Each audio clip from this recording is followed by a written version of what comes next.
কাল আমার গেল কষ্টে কষ্টে, কষ্টে আমার বুক ফেটে যায় অন্তর জ্বলে। কত যে সময় গেল আমার পাশে মানুষ কত খারাপ করিল, কত যে আমায় অপমান অপদস্থ করিল।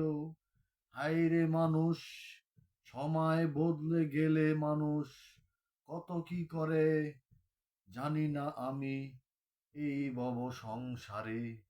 আরে সময় বদলে গেলে আমি অতীতের কথা ভুলবো না এই জীবনে। জীবনের হাল পাড়ি দিতে গিয়ে কত মানুষের কত কথা শুনিলাম এই ভব সংসারে। সংসার রমণী করতে গিয়ে কত যে কষ্ট করিলাম আমি। এখন এখন ভালো হয়ে গেছি আমি, এখন ভালো কাজ করি আমি। মানুষ কথা বলে না।